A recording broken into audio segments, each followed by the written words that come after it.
Do it. Chuck, welcome to the Andy Stewart Show. Andy, I'm glad to be welcomed. Are you ready to starve your fears?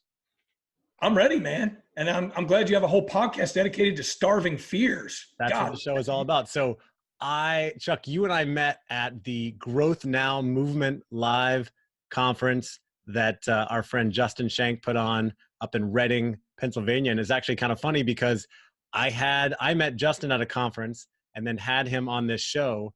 And then as I was interviewing him and he was talking about his conference, when it ended, I thought, I got to go to that. I know I'm going to meet some great people there. And so I went and bought a ticket afterwards. And sure enough, I met a lot of great people, including you. You gave a keynote talk there, the closing keynote actually, and you talked a lot about fear. And when I heard that, I was like, I got to get this guy on the podcast. Went over and talked to you. And we've been following each other on social media ever since then. And it's been fun leading up to this. I think you're the coolest guy that I've been following this year, and that's the thing, when I met you at the event, I thought, my God, this is the coolest guy. I would say if there was a coolest guy award, guy who's way outside the box. When I first met you, I thought this guy is almost created, there's a book I read a while back about alter ego, and it's what high performance athletes do or performers before they go into the moment, I've heard about that. They clap the hands or they blink or they say a certain thing. And I'm in the game now. Right. Yep. We want to be authentically ourselves on and off the court, but there is something said for when it's time to be in performance mode. When I met you, I was like, this is a guy who's stuck in performance mode. Like, this is who he is. I knew it right away. Yeah. I was like, he dreamed up his best self and he talked himself into it, maybe with years of affirmations. Yeah. And you took yourself up to this amazing, interesting level. And it's fun. Everything you do seems to be at that level, Oh man, I really appreciate that, Chuck. And especially because I know that you are the same. And when I saw you on stage you had so much energy and the way you went after, your life and your fears. And I want to talk about that. I think that I have created for this for myself. And it's sometimes we forget to look back at where we came from because the things you're saying, when I think back to the way I was in, say, high school, when I was a really shy kid with 5 friends and I was scared of everything. Wow. It just like, if you would have said, hey, one day you're going to be hosting this show. I didn't know what a podcast was back then. But, and this big time speaker who's been speaking in front of 100,000 people is going to tell you he's the coolest guy you met at the conference because you are living this life of like starving all your fears. I wouldn't have believed it. It's amazing. It is amazing. It is amazing what we can do with our lives with massive intentionality and consistency and with the right influences, how far we can go. I said to an audience just a few weeks ago, I said, I am at the belief right now that if you have enough years ahead of you and enough years, there's probably not a dream that's enormous enough that it would take you more than 10 years from right now if you had the right path. Yeah. And I think that pretty much whatever you want in life is within reach, and it's amazing where you are right now. Like you said, you look back and you say, I'm the same way, Andy. Yeah. I did, I said in the talk there at Growth Now, there were many years, like I couldn't stand to look at myself in the camera. I felt like I walked like, I don't know, just, I have no butt, I feel like I was slouching. I feel like my voice sounds dumb when I talk. Can't dance. And I had to can't dance. Now I can. And face that fear. I want to go back to where did you come from? Because I didn't know anything about you. I never heard of you, never met you before that conference. And I just, like I said, I loved your energy and what you talked about. And it sounds like you've done a lot of awesome things, but where did you come from? How did you become the man you are now? God, that is such a big question for me, just as big as it would be for you, right? Yeah. I mean, I don't know. When I look back, I'm trying to pick highlight reels. I started out, probably just like anybody else, probably things I can't necessarily talk about yet in life, but I had lots of challenges, I was loved as well, but I also had lots of challenges. And so I grew up, I was really depressed as a teenager. Everyone thought, God, this guy is just, I would bring life to everyone else, was so depressed inside.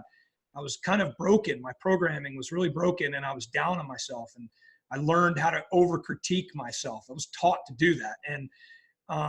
And so I had lots of empathy, and people were drawn to that. But I had so much empathy. I had so much care for everyone else, and so much, I guess, of an awareness of my own flaws, that it was just tragic in my early years. And so I'm the guy that had to talk myself into believing in my greatness. And I thank God, there's several things. I mean, one is just my wife. I married the right person. She was 17, I was 19. I married the right person. And, probably just like you, I was trying multi-level marketing, this and that, and I was getting into sales, and I had notebooks. I was calculating, I'm going to make $1,000 this year, and I'll make $200,000 next year. And then, I would not even come close to that goal. And then I would pitch something else to her, but she kept on believing. She never once said, God, man, you and your dreams. It was always, every single time, it was like, I believe you're going to do it. Oh, this is it. You're going to, and it's just like, how did I luck into somebody like that, right? I mean, my relationship with God's a big deal. I went from being a guy who was probably agnostic, and then I believed in God, pretty early on. And that changed. There was a huge transformation in my mind and my actions, my values. And I was just a serious alignment. My faith has a real big deal with grounding me just where I am right now. And then, Mike Ferry, I got into real estate when I was 25 years old. I went to a Mike Ferry conference and then hired him. He was offering coaching. It was a brand new thing. I remember I forked out $1,000 a month on my American Express Platinum, and I couldn't afford it. It was the best investment I ever made in my life. And, proximity is power. I put myself in a circle of the best of the best. I learned. I would travel to people's offices to figure out how it's going. And I just learned that anything I pursue, there are processes, there are systems. And if I learn those, there are skills that if I develop those, and they don't take long to learn, you can master pretty much anything, And I don't know. I just started speaking. I decided at some point I wanted to be, I don't know, I don't want to sound prideful in this, but I just decided I want to influence people and change them with my words, stand in front of thousands of people and just say things that cause them to take the right actions and go forward. So I said, if I'm going to do that, I want to be best in the world at this. So I started really investing in myself and learning, reading books. I mean, there were a couple of years where I just read every single book I could get my hands on, from script writing, storytelling, the science side of speaking, the art side of speaking, and, tried things and failed and got better and had some good talks and bad talks, and they just kept getting better and better. And here I am today, And you are not just giving talks at growth, like small conference, like small events where we were, which I think was about 100 people, but you also showed a picture of how you've given this talk in South Africa, I think in a stadium in front of 100,000 people. Is that right? Yeah. Of course, when you're in a third world country and there's a language barrier and you're speaking with a interpreter or a translator, and when you're standing on a platform like that and you're looking out and you can barely see an eyeball, sometimes it's less intimidating than when you're at Growth Now. And you're in a room full of, the types of people who are right in front of you, Yeah. And so, each crowd has its challenge. Right. But talking about overcoming fears, just one little tip, maybe this doesn't make it into the actual end product here. But one tip that I always tell speakers, whenever I feel overwhelmed with, stepping out onto a platform, I always realize, I don't know if it's like this for you, I always realize the only reason I feel that way is because I've over-focused on myself and what this means to me. Interesting. As soon as I shift the attention over into the audience, rule number one in speaking, know your audience. As soon as I shift my attention to the audience, and let's say I'm in the Mandela Stadium and I look out and I go, who are these people? What are their challenges? What's their average income? What are their fears? What is life like for them every day? And you start thinking about them and you go, what can I say in 40 minutes or an hour, whatever the time frame is, that can move the needle forward for them? And what kind of victory can I create for their lives? And I take all the attention off myself. All fear just goes away. Doesn't matter what the moment is. Yeah. Interesting. I hadn't heard that tip before. It makes complete sense. And I agree with you, by the way. I have done a little bit of speaking, a lot of facilitating all over the world the last 9 years. And I find the bigger the audience, the less nervous I get. It's when I'm doing those really intimate sessions, especially if it's like a practice run in front of 5 people or 3 colleagues. I get so nervous because it's like right there, judgment, feedback. They're going to give it to me, right? There's no hiding. And so I've definitely dealt with that. I know it's the opposite for some people. And then I think you're right. When we get really nervous, we're thinking about, well, what are they going to think of us? How are they going to judge me? And B, we're thinking about ourselves instead of thinking about, well, I know I'm going to give all I can for this audience. What do they want? What do they want to get out of it? If I give a lot of value, then it's going to be fine. But we're often thinking too much about ourselves. Yeah, and I think when you talk about fear, helping people face their fears, I don't know how many public speakers you have in your audience. I would assume business people need to know how to speak in front of an audience. Yeah. And I would assume that it's a dream for a lot of people. Yeah. I haven't done a lot of talking about. I mean, I do a professional speaker training, but I would say, when you talk about getting to a certain level, I mean, it's every speaker's dream to speak in a stadium. Mm-hmm. Especially a packed out stadium. I mean, first year I spoke in a stadium. I mean, it's a long story how it came about, but First time I spoke in the stadium, they were expecting 60,000 people. And it turned out that it was an election year, and the president decided that he was coming to the event. So news got out. They had to get me there almost by helicopter. They weren't even sure they could get me to the meeting on time. And we got there like 7 hours early before I would speak because they were afraid of traffic because word got out. And they ended up, the newspaper said the next day, they estimated 120,000 people. I mean, they were standing outside the stadium, circling the stadium. I mean, couldn't get in. Wow. But an event like that, I mean, I think there's a logical progression up that we all take, whether it's, you do a startup and you do okay with that and you've learned from that and you do another startup. It's all about courage. It's dreaming, it's strategy, it's execution. You do it again, dreaming, strategy, execution. What skills am I lacking? It's adjusting my approach. It's getting better. And you never stop. You never get discouraged. You fail and you learn from that. And I know for me, I was going to be speaking in Los Angeles at the largest, venue in the United States that I've ever spoken in. And it's a legendary building. It looks like the Roman Coliseum. It's a historical You're talking building. about the Coliseum in LA. I've been in that stadium. Yeah. No, it's not that Coliseum. No, it's not that Coliseum. This was back in the 1920s when it was built. It was the largest, tallest building in North America by technicality. It had a radio tower on it that made it like the tallest. And now it's a historic landmark. It's called Angelus Temple. You should see it. It's unbelievable. And I was going to be speaking there. And I kind of felt like, I got invited because I just connected with the founder, not the founder that launched the first thing in that building, but the guy who was actually, is leading the movement inside of that building now. I met him on Facebook, on Twitter, I tweeted him out. Hey, both of our books are publishing and they're similar. And then he tweets me back and we weren't even following each other. I couldn't even inbox him. It was just, we become friends. And then next thing you know, I'm speaking there. And I remember the whole time I'm like, okay, I got to knock it out of the park. This is the best talk I've ever done in my life, and all the pressure was on me. And I was starting to feel so anxious. And I said to myself, I have a limiting belief right now and it's destroying me. And so I wrote it down. I said, well, what is the truth here? The truth is this is a move I'm already ready to make. I am prepared for this moment. I don't have to perform over my head to be good. An average Chuck in this moment is good enough. This does not need to be the best talk I've ever given. It just needs to be me. Yeah. In that range of worst to best, it needs to be me. And I took all the pressure off of me. Yeah. And now I don't know how many times I've spoken there and developed friendship and actually have helped raise lots of money for that organization. It's the Los Angeles Dream Center. And they probably have the largest homeless facility in the world. They have 750 people a night living there, getting a new start in life. It's amazing what they do for Los Angeles. And then the same thing with the stadium.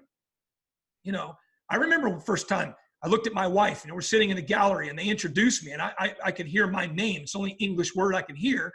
I'm like, oh crap, here I go. And I took a deep breath and I looked at her like I was going to pass out. And I remember the stadium went silent and I'm walking and there's a long way to the podium.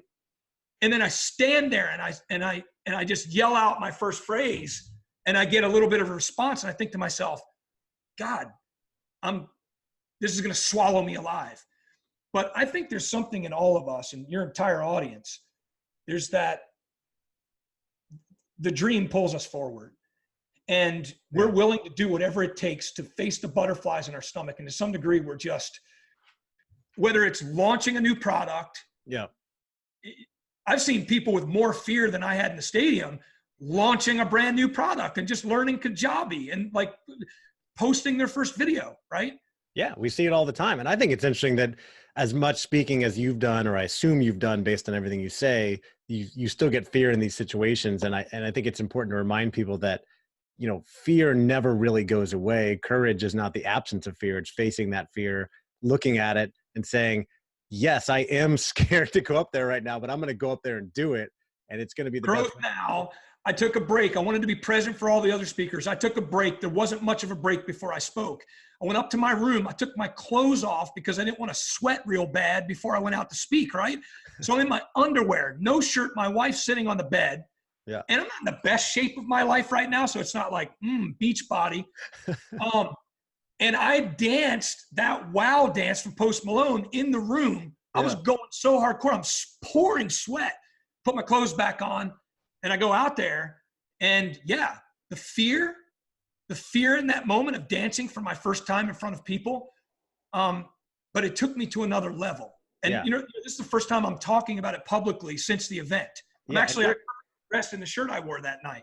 And oh, nice. And well, let's take a step back for a second for people that weren't at the Growth Now movement event. You came up on stage and started dancing with Justin had hired these professional dancer musicians who had been performing throughout, and you were up on stage dancing with them.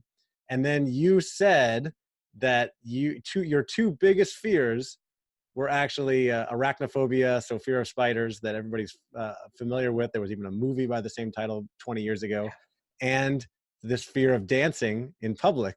And that was the first time you had done that, and it was great. It was awesome, and I was really struck by that. Yeah, arachnophobia. It's funny. Somebody said, "So did you ever pick the spider up?"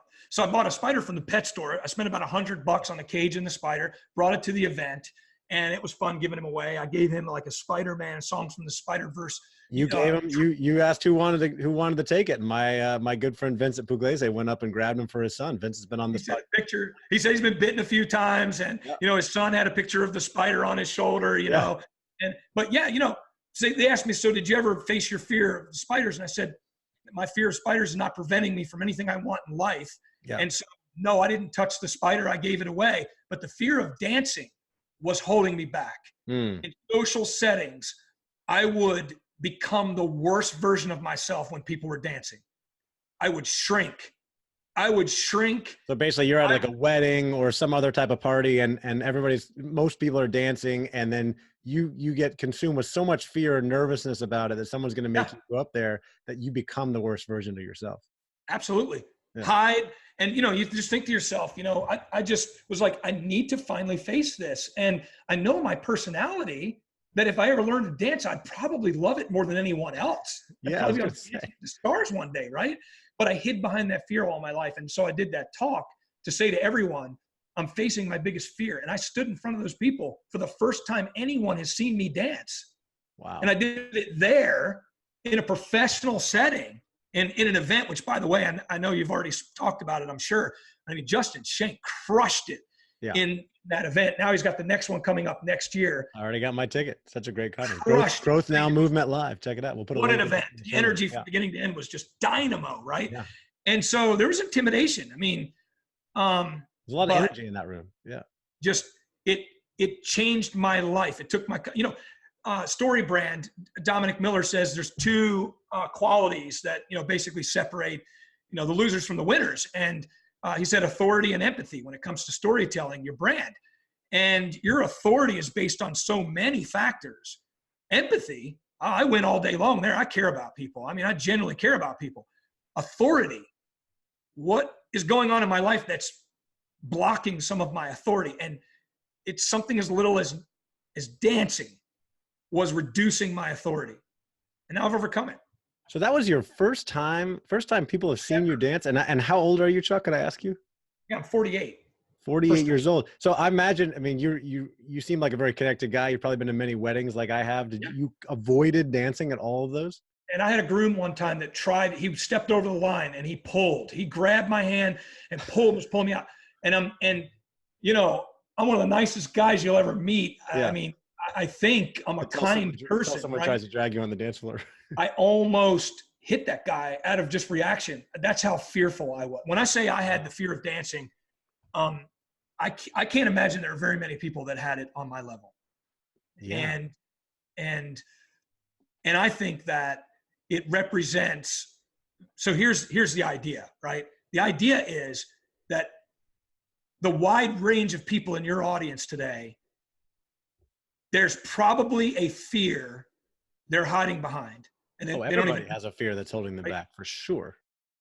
And I have found, because I'm in consulting just like you are, one-on-one in masterminds, and I have found that if you were to say to me, tell me the one factor, just one, the one factor that separates the people who jump from 100,000 to 250 to 500,000 to 1 million to millions, the one factor that distinguishes them, without a doubt, it is they take massive and fast action.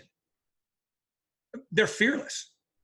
And everyone talks about it. I've talked about it a whole lot. I just think that if there's one thing you can give to people, it's the gift of, well, what is it that you really want in life right now? Because I think a lot of people are going, well, I got fear about pursuing this dream. Okay, well, let's start with the dream. Is that something you really want? Well, Right. yeah, I think it is. Oh, you think it is? You know, I told the story about it. I wanted to summit Everest one day. And then I just realized one day I was doing a study on it for a talk I was giving, and I realized it's probably going to take me about 10 years to get in the right condition. I've got to summit qualifying mountains first. You know, then I'm going to risk my life, and I want to be an influencer. And I just realized, wow, why do I want to summit Everest? Because it was on a bucket list template. And that's not my dream. So your dreams need to be your dreams. What do you want to do? Do you really want to build this business, or you just haven't found it yet? Do you need more clarity? Because if you know what you want, and then when it comes to clarity, if you're still nervous and you're still not taking an actual step forward and you're still talking about what you were talking about 2 years ago, I think you probably haven't broken it down to a small enough step that you can actually take. You haven't figured out what's the next step. The next step is still going to require a stretch. And I always like to tell the story where I'm from. We have a lot of rivers and cliffs, and we do cliff jumping out here, you know? And I admit that sometimes I stand there at the edge of the cliff too long sometimes. And I need somebody to go, okay, all right, they're down in the bottom. They've already jumped. And they've jumped and they've landed with gainers and double flips. And I'm just standing there. All I'm going to do is just jump and land on my feet. And they're down there going, all right, come on, Dad. Come on, Chuck. 1, 2, 3. And I feel like I almost jumped. And I think a lot of people are there in life where they're almost jumping. They almost need somebody behind them to either shove them over the edge or to keep counting. And I want to be the guy that counts good. There's something, there's an urgency when you say 3. You know, it's like 1, 2, you know, you're smiling at them. Right. 3. It's in the 3. Getting people to face their fears and take action. Yeah. Put yourself out there. Talk to somebody yesterday. Say, I want to be a writer. Start a blog. Yeah, I'm going to one of these days. Oh, man. Taking action. The voice of Yoda. You know, don't try. Don't say you're gonna. What are you going to do? I had a friend of mine, Ren Jones. He invented, he launched Vulcan 7, which is like arguably the greatest real estate software ever made. And Ren used to say to me all the time, he's like, I'd talk to Ren, he was just taking action. His company's going, you know, from 1 million to millions, and he's just going on and on. And he's like, hey, so what are you doing? Well, I think I'm gonna blah, blah, blah. And he'd say, don't think, tell me what you're gonna do.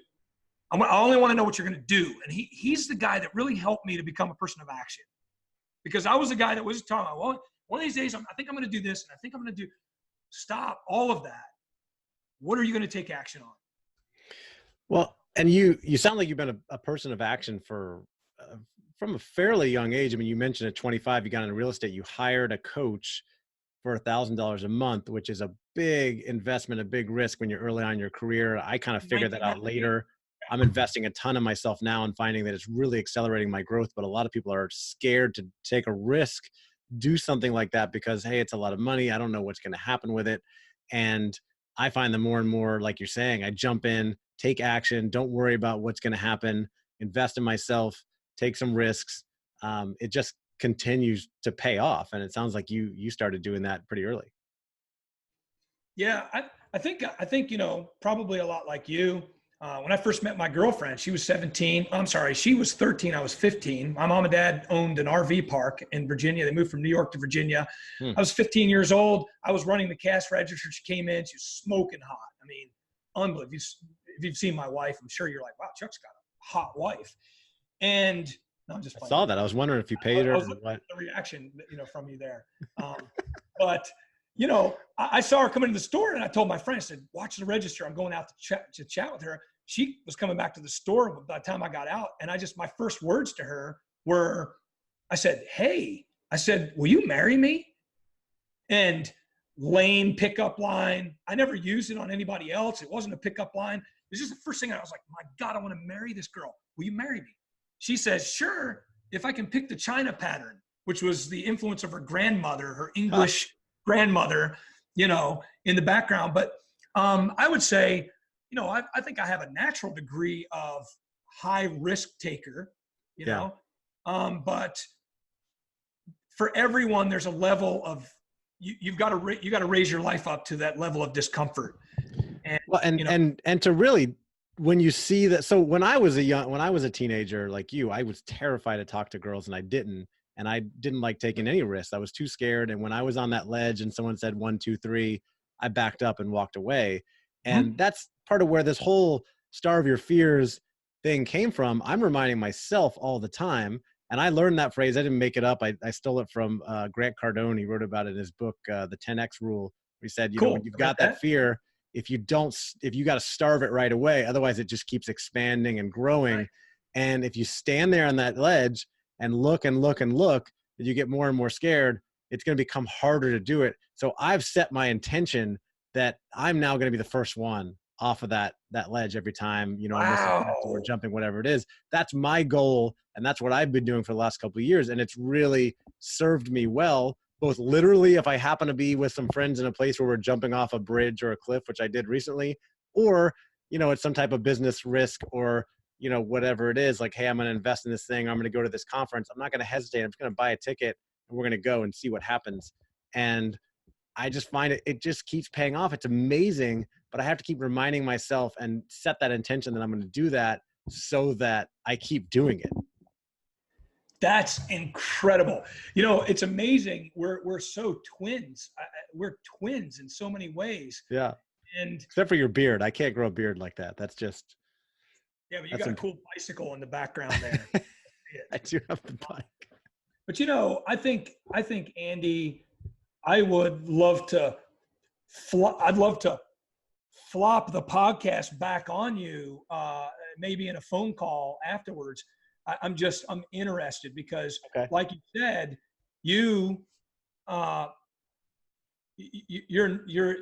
didn't have necessarily that ability necessarily to be, like you said, there was a big difference when you jumped from doing it to being the person who jumps first.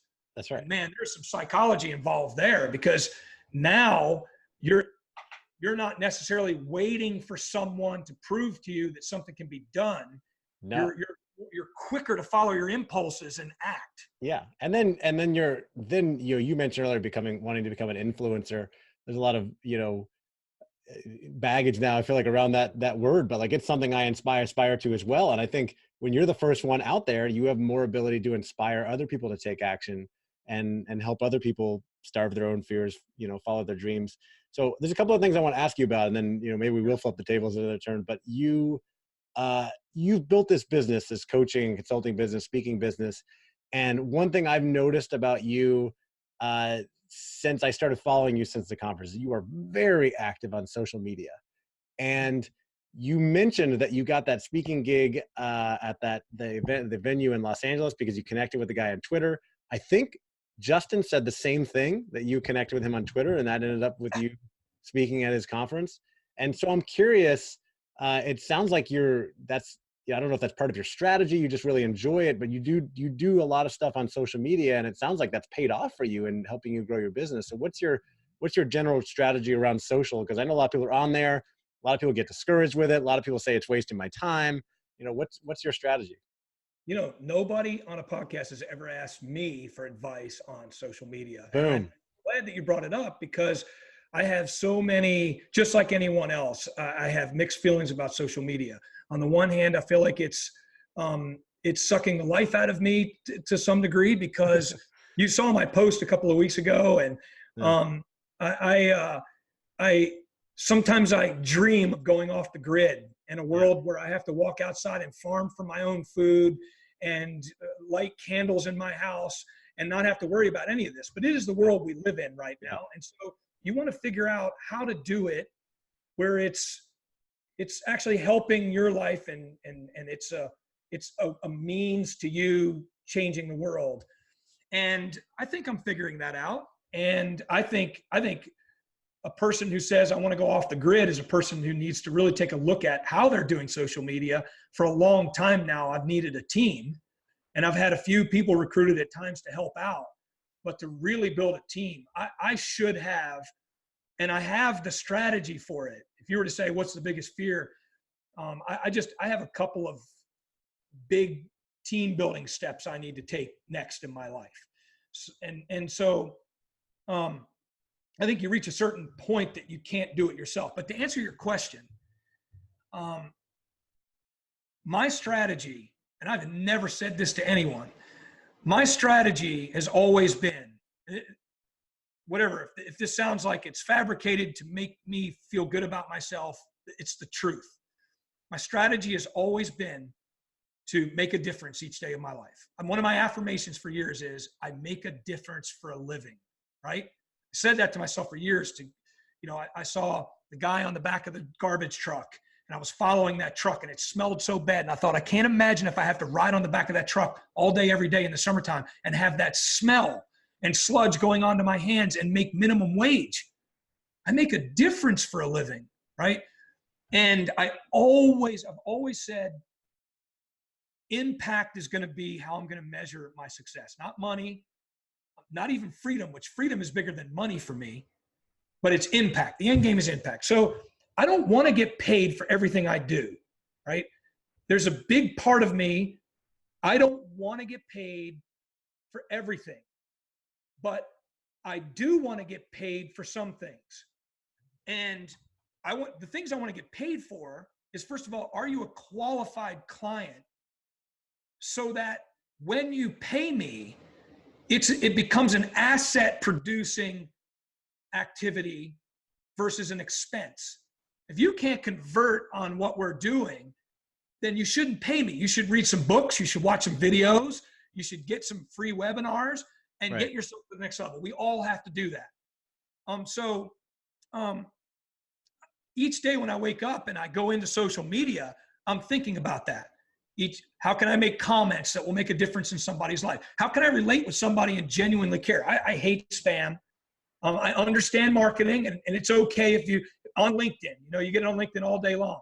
Hey, and people are trying to be so clever to say it in a way that I think that you're not actually, this isn't automatic. I'm on LinkedIn all day. I know exactly what you're talking about. So it's cool. I don't have anything against people doing that. But I think where people win and where I've won, and it is real micro and it is real manual. It is not automatic. I think the biggest wins I've had in life are face-to-face, one-on-one, real stuff from me, very intentional, to a person that I've decided I want to make a difference in that person's life. And if I get nothing out of this, I've just done something great for the world, right? For the universe, whatever. And so that has been gigantic for me. And some of the biggest connections I've had in life have come from that. And I've tried it all. I've been as automated as it gets at times. Yeah. I did bots for a while for this and that. And then I just realized, God, matter of fact, let me just tell you, my Twitter grew, to the level it's at right now. And then I didn't work it for like 2 years. I didn't make like a single post. It was like a period of silence. And then I would post something and get like one like, right? Or one heart and maybe one retweet. And I realized your social network is only as good as your intentional interaction. And I was like, man, the only way I rebuild my Twitter is that I've got to start talking to people again. I've got to start really caring about people again.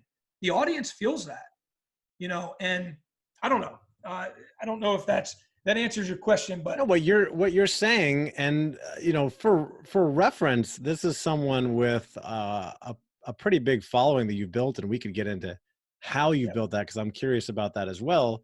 But I just looked at Twitter. You have 17,000 followers. I'm looking at Instagram right now. You have 16,000 followers, which is absolutely huge. And what you're saying is, it's not about the automation and the scale and all that stuff that you build relationships and impact. It goes down to come back to those one-on-one interactions, reaching out to people. Hey, what's going on? Trying to add value to people. And then it often leads to relationships, business opportunities, connections, and things that you don't know where they're coming from until you start having those conversations. And I agree with you, although my struggle always, of course, is, especially on LinkedIn, if I'm trying to maybe sell tickets to a conference or something, like, how do you scale this versus it takes a lot of time to have those real conversations. But I've made tons of friends that I've met through social media that started with those one-on-one conversations over Messenger. And then I'm lucky, I travel a lot, I'm on planes a lot, and I get to meet up with a lot of people. And then we become in person, we're real life friends. It all starts with that one-on-one conversation. A real friendship with you that is based on a real interaction is worth. What is that worth to me? What is that worth to you, right? This friendship, what is this actually worth to us in the future? Probably a lot. Yeah. And you can only add so many people to your life. And so for me, it's about really identifying. And again, I want to underscore automation in marketing has its place. I mean, if you're selling a product or a service, I'm all about having the right funnel and being clever about having a process. And I understand marketing. What I'm talking about, though, is the very biggest moves in my life have all been manual, not automatic. And I understand if you're launching something and you've got to have something to demonstrate your authority, and you need a certain amount of, that's a tough thing to try to figure out. I need a certain level of clout or something like that. But I can say this: I've never purchased a follower, not once. I've got 12,400 people on LinkedIn. I haven't done like a pile of like I follow you and then you'll probably, accept me. I get probably 30 people following me every day on LinkedIn.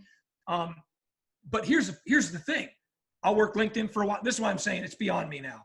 I'll work LinkedIn for a while, interacting with people, sending real messages, making a connection. I very seldom even use the thank you very much option, the thumbs up option. I write my own replies back to people and I make it in a way that they know a real person just spoke to them. And especially on LinkedIn, when there's so much automation, if you just really connect with somebody, you're real with them, there's a friendship. But you've got to be able to cut through all of it to figure out, who do I want to have a friendship with? Who do I really want to be with? I don't know. That's what's been important to me over the years. I agree. That's a great strategy. The last question I'll ask you on that is because I think it's important to people to A, think about it as a strategy, and B, that consider that because it is that, it takes a lot of time. Because I look at what you do and I hear you talking about it, and I know that takes a lot of time. I mean, you must be devoting a few hours a day or at least a week to engaging with people on social media. Yes. And I think where I have failed is with inconsistency, because algorithms reward consistency. And where I have failed is like I'm pushing all these boulders up a hill, and I'll get my Instagram, I'll post consistently. I'll notice the algorithms are all of a sudden starting to reward me, and I'm getting more likes, and it's a lot easier. I'm not having to do so much hashtag work. And then all of a sudden, I'll be like, oh, I gotta work on the other one. Mm-hmm. But I think that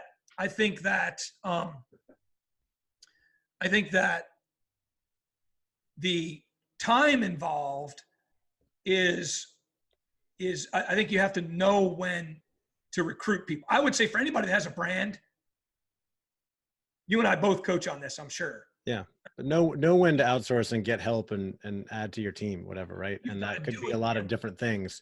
But that's Yeah. another one where you probably got to take a leap of faith and say, hey, I'm going to invest money. Maybe I don't necessarily have, I did that recently. I hired a VA a few months ago. Then I just took her from Yes. full-time to full-time. I don't have a business that most people would not make that move yet, considering where my business is, but I know it's going to pay off. Good money. Um, Yes. we only have a little bit of time left. I want to make sure we give some really good value to our listeners here. And I know you coach people, specifically entrepreneurs and business people, on gaining clarity and vision and purpose for where they're going. I know a few of my listeners, at least one in particular, that reached out to me this week, who's really struggling to figure out that vision and the clarity of where he wants to go, really wants to be an entrepreneur, doesn't know what to do. What are some things you can tell people? How do you gain that clarity or figure out that vision of like where I want to go so I can start taking action? Because without that, you're just kind of flailing, right? So this is going to sound cliche because it is a widespread saying. Most people overestimate what they can do in a year, but underestimate what they can do in 5 years, right? And I think wherever someone is, if you're in a 9-to-5 job and you're trying to launch this thing, right? Or you're coaching and you've got 7 clients at far less than you really should be charging. Or you're coaching and you're trying to figure out how to scale and you really should be masterminding, but you're afraid because there's a new skill, there are new skills with masterminding that you have to learn. It's, when you talk about gaining clarity, it is very important that you figure out what next step you need to take, right? I mean, the one thing by Gary Keller was really big about that.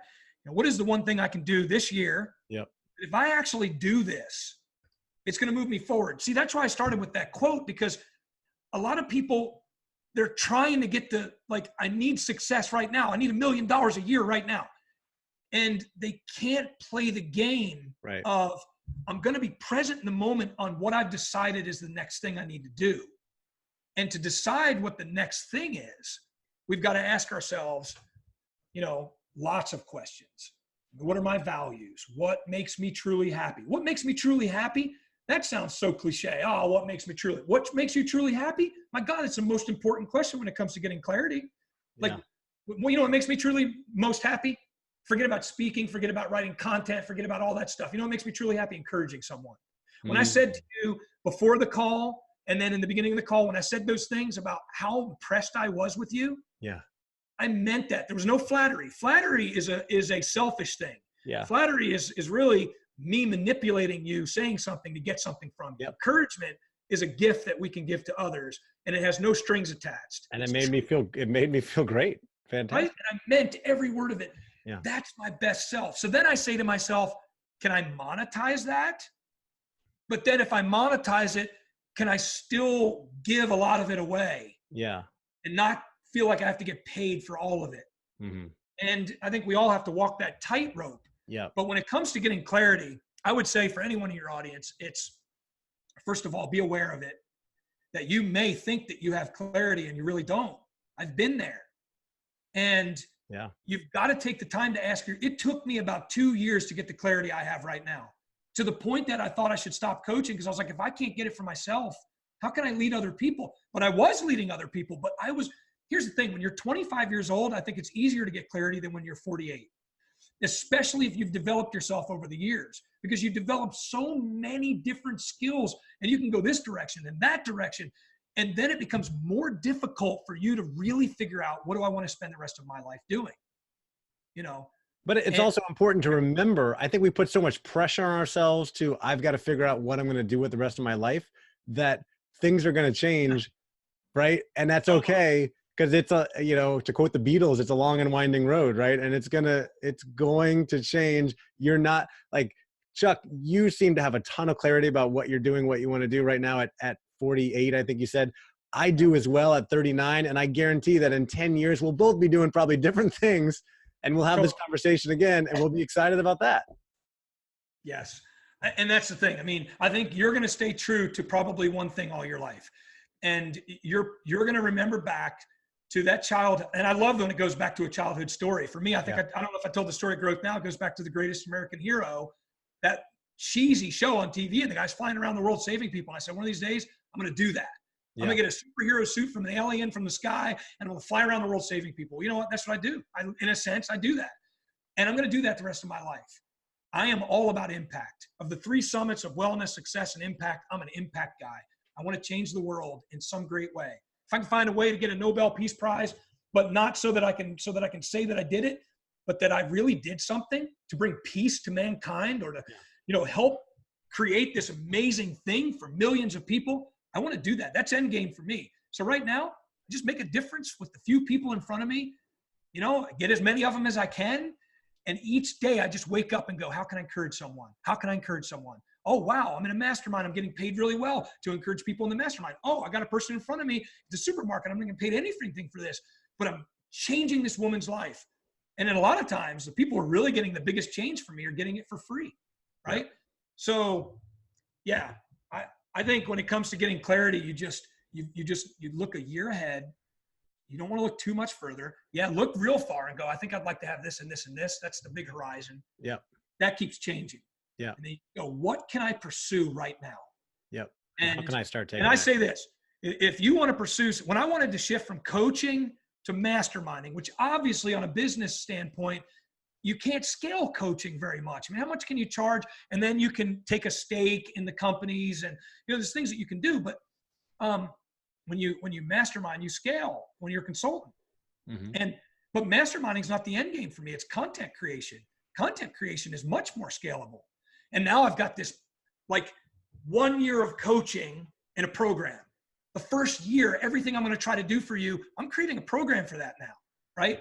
And it's going to change people's lives for significantly less money than paying me for a year, right? Mm. And then where does it go from there? I don't know, right? So I just think, but I think if you make each year count, each month count, each week count, that's what clarity is to me. It's what should I do right now? And some people can't do right now because they're too busy trying to figure out, I'm not sure, so I'm gonna not do anything. Yep. And for me, I'm like, if I need these skills, I'm gonna commit to these skills right now. Yep. Last question I want to ask you. Before we started recording, you and I both talked a little bit about freedom and how that's a big goal for us. What is your definition of freedom? My definition of freedom is scary because it could be really misinterpreted. I think a lot of what we do in life, and it's tough for me because, there's a lot expected from the community that I'm a part of, that, everything I do should be from a standpoint of being a servant, and that I shouldn't look out for myself. I mean, that I should just give away everything. I had a guy teach me one time, he said, Chuck, if you don't monetize what you're doing, you have no control over, you have nothing to give. You have no authority. You have no position to be able to really, truly help people. And it's scary. It's scary sorting that out. If you're a values person, then it messes with your head to some degree. But freedom for me, I think, from a business standpoint, obviously I have to scale. I'm actually working on a new venture right now that's so big, I can't even say what it's even connected with. But I've got a partner now, and it could be the biggest thing I've ever done in my life. And you want to talk about relationships. I mean, one day I wake up and I realize, whoa, there's a quantum leap. That's a leap to $50 million. Boom, right there. And it's real, right? So we don't know what life is going to bring us, but freedom for me is time. It's being able to wake up each day and have lots of margin.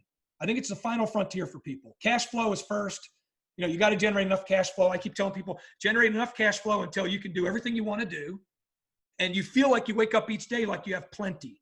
You can give, you can, you have all the things that you want.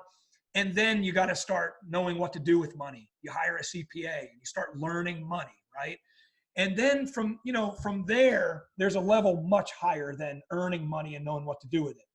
And that is, getting the exact life you want to have. It's, maybe it's the 4-hour work week. But, freedom for me is lots of margin. And I've been pushing back. It's another conversation that we could have sometime in the future.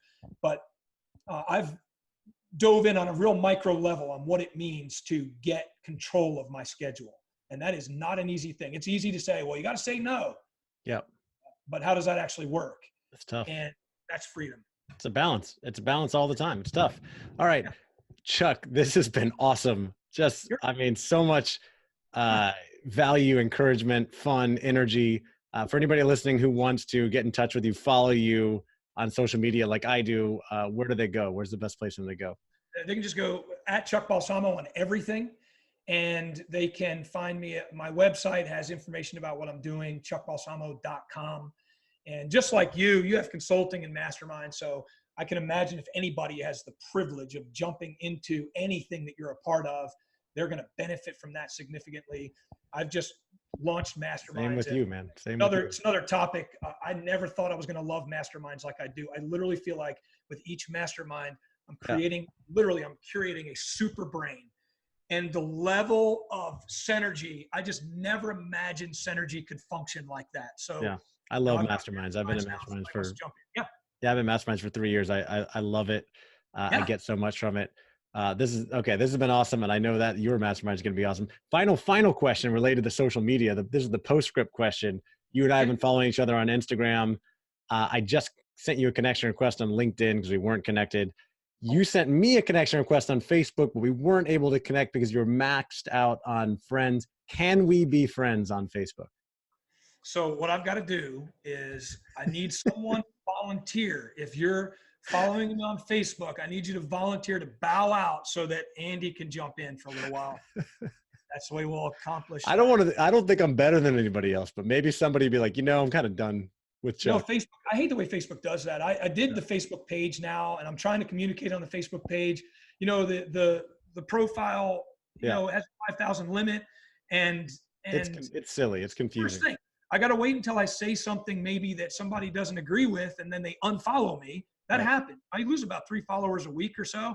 And then what I do is I go to the friend request list and I'm like, there's Andy, and then I just add a few people, Then I get an inbox. I noticed you added more people. Why didn't you add me?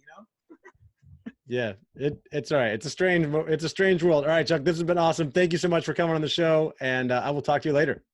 Yeah, thanks, man. So good to be here.